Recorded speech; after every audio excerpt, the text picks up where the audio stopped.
Anong mensahe ang kailangan marinig ng mga Aries sa buong buwan ng September 2024? Pwedeng nangyayari na to o mangyayari pa lang. Kung hindi man para sa inyo itong magiging reading, baka para sa someone na malapit sa inyo o sa someone na kakilala nyo mismo. Baka may lumabas na energy, may lumabas na gender. Mamaya, gawin nyo na lang energy. Okay? Yung gender. Masculine at feminine energy. Pwede rin naman na huwag nyo napansinin yung gender. So, hindi ko alam kung anong lalabas na reading. Kung positive ba o negative. Depende sa ma-pick up kong energy. Ngayon, may 3 deck ako dito. Kung hindi mag-resonate sa inyo to, edi i-adjust nyo na lang ang video at hanapin nyo to. Kung hindi pa rin, edi dito na. Kasi iba-iba naman kwento yung mga yan eh. Hindi sila nagdidikit, bihira lang.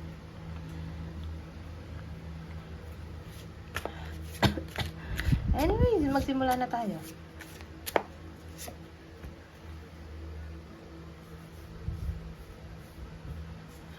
Ay nga pala. Kung napapansin nyo, inuubo ko ngayon. Kaya pagpasensyahan nyo na. Yun talagang buhay. Minsan nagkakasakit. Excuse me.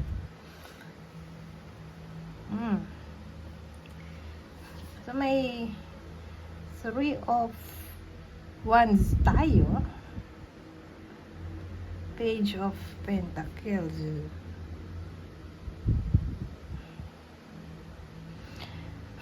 Ang dating sa akin, mukhang may hinihintay ang iba sa inyo.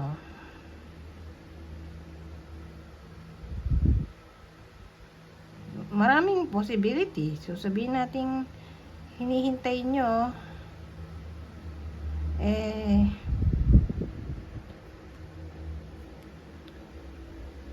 result sa something na parang inumpisahan ng iba sa inyo.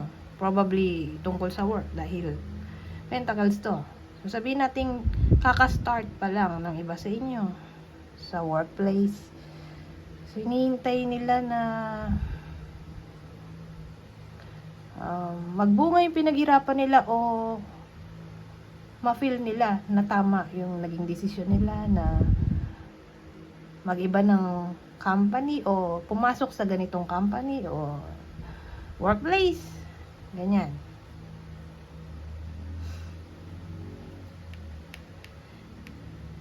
Ngayon, kung di naman sila baguhan sa trabaho, matagal na sila doon. Ang dating para bang nag-iisip-isip na siguro yung iba sa inyo na what if maiba yung nakasanayan nilang routine na alam mo yun, what if ma-promote sila o maghanap ng ibang work kasi nga syempre parang nagki-crave yung iba sa inyo dito ng something new sa workplace o sa job description o sa ginagawa nila kasi para bang gusto nilang i-expand ang kanilang knowledge o expertise o experience.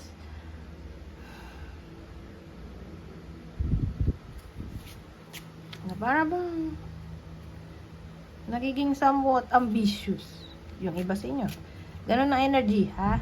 Sa September. Para sa iba sa inyo. Wala na may ibang tao dito kundi kayo lang. So, punta na tayo dito.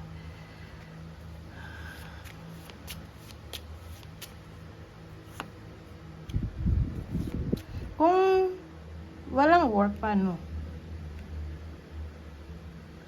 Ganun na nga. Magiging ambitious yung iba sa inyo. So, pag sinabi mo ambitious, hindi sila magiging tamad. Maghahanap sila ng anything na pagkakakitaan nila. Sa anong paraan na alam nila. Okay? Ngayon, punta tayo dito sa part na to. Ayan o yan. Diba, may clouds tayo. Dito sinasabi ko na mapopromote, ganun-ganun. Parang dinidishire ng iba sa inyo. Kasi nga, nagiging somewhat ambitious yung iba sa inyo. Pero dito kasi kung ididikit natin to dito, usually hindi nga nagdidikit. Pero this time, parang mukhang nagdikit. Kung work related yung reading natin, para bang doubt yung iba sa inyo, kung ipa-pursue nila yung gusto nila o ambition. Parang napanghihinaan sila ng loob. O tingin nila mukhang imposible na yun nga, ma-promote sila o magkaroon ng increased salary. Parang lahat ng sinabi kong maganda dito, pagdating dito parang duda sila kung posible ba yun.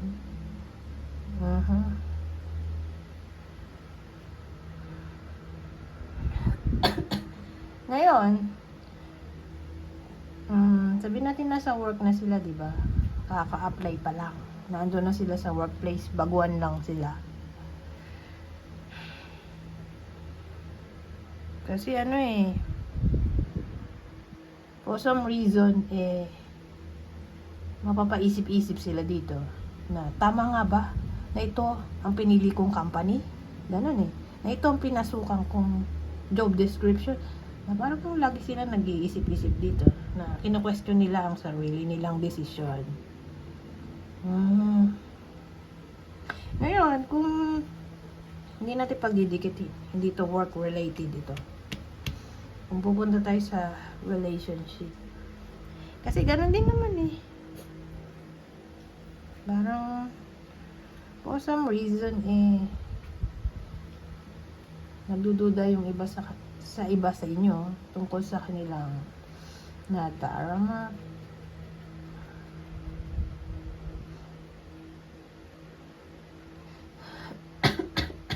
Excuse me.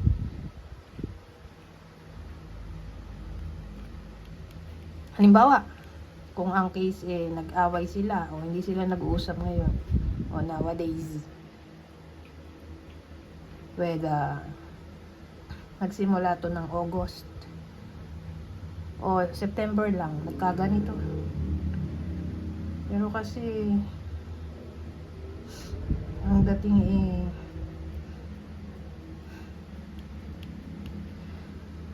di siya sure. May tao, kumbaga may Aries na di sure kung susuyuin ba siya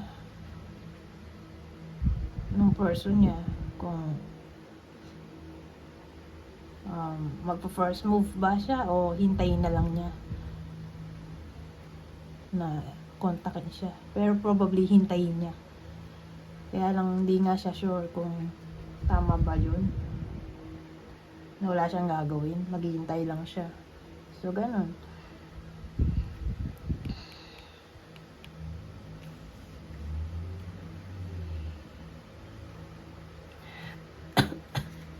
So, punta tayo dito sa last part.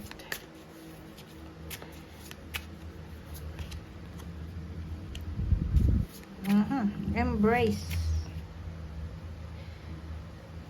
Siguro isang card na lang to. Embrace. Embrace what destiny has in store for you. Parang grab lang to. Pag grab ng opportunity na darating. Grab lang ng grab.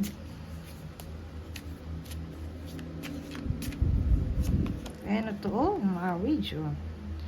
Marriage. A marriage of souls is a union of two divine counterparts blending together. So, either may magpo-propose sa iba sa inyo, may engage na ngayong September para sa iba na hindi pa kasal.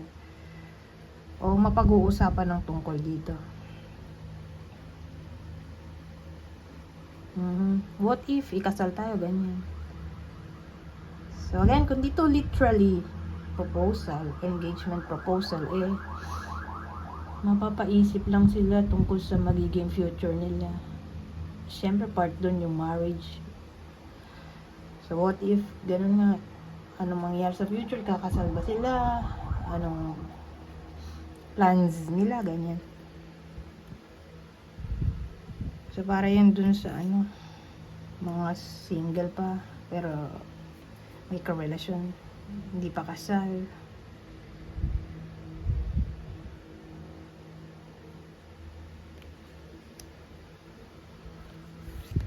Ito last. Signs. Watch out for signs leading you to true love. So, ito dito papasok yung single. Pay attention sa signs o clues tungkol sa pwedeng mag-lead sa iba sa inyo sa kanilang true love. Tingin ko, inisip ko nga to kanina, pwede ba to sa single? Na yun nga, baka ma-meet na ba nila yung kanilang mapapakasalan? Yung darating ba sa kanila? Yun na ba yung mapapakasalan nila? Pwede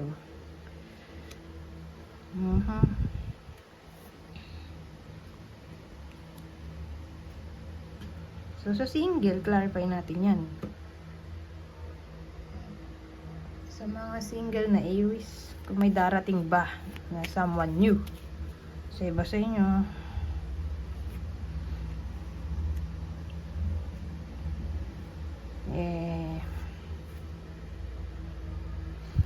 baka doon na sila ikasal sa someone new na yun. Pero sign, ano bang sign yan?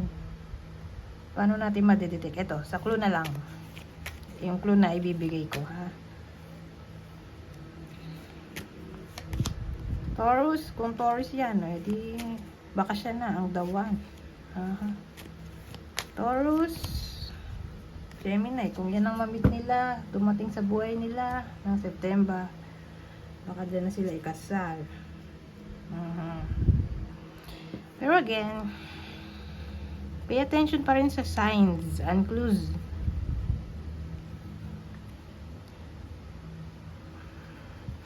Na pwede ibigay sa inyo ng universe. Anyways, hanggang dito na lang. Goodbye po. Now.